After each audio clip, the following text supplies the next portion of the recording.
आणि आता या क्षणाला एक अत्यंत महत्त्वाची बातमी आपल्यापर्यंत पोहोचते। आपण पाहूयात अत्यंत मोठी बातमी आणि महत्त्वाची बातमी। शिवसेना भाजप मित्रपक्षांमधल्या एकमेकांवरच्या टीकेला आता आणखी धार येऊ लागली आहे। शिवसेनेकडून भाजपवरती जोरदार टीका करण्यात आली। शेलारांची लोकायुक्तांकडून चौकशी सुरू आहे। खडसे आणि चिक्की प्रकरणाची चौकशी सुरू आहे। जयकुमार कंपनीला बीएमसीच्या काळ्या यादीत टाकलंय। त्या जयकुमार कंपनीला कंत्राट कशी मिळतात,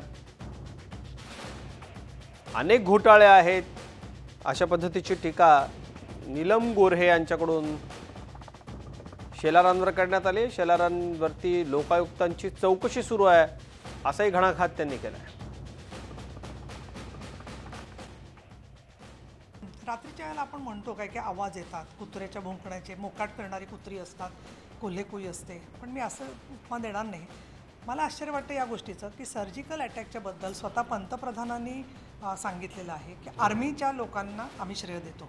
आज संरक्षण मंत्री मनोहर पर्रिकर यांनी पण सांगितलं की जे काय श्रेय आहे ते आर्मीचं आहे।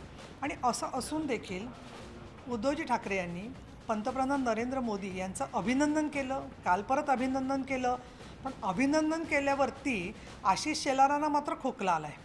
त्यामुळे त्यांना नक्की काय वाईट वाटतंय हे कळलं पाहिजे। ते जेव्हा असं म्हणतात की रावणाचा माफिया राज संपवण्यासाठी रावणाचा पुतळा आम्ही केला, त्यावेळेला स्वतःचं ज्या काही कंपन्यांची चौकशी चालू आहे त्यांच्या स्वतः आशिष शेलारांचा, त्या चौकशीमध्ये अजून त्यांना क्लीन चिट तर काही मिळालेलं नाही आहे। त्यामुळे आमच्यावरती कुठे प्रश्न येत नाही, त्याच्यात क्लीन चिट मिळालेलं नाही। दुसरं, आशिष शेलारांबरोबरीने एक आपण बघतोय की खडसेंची चौकशी चालू आहे। त्या खडसेंच्या चौकशीचं सुद्धा काय होणार आहे हा अजून पुढचा प्रश्न आहे सगळा जो आहे तो।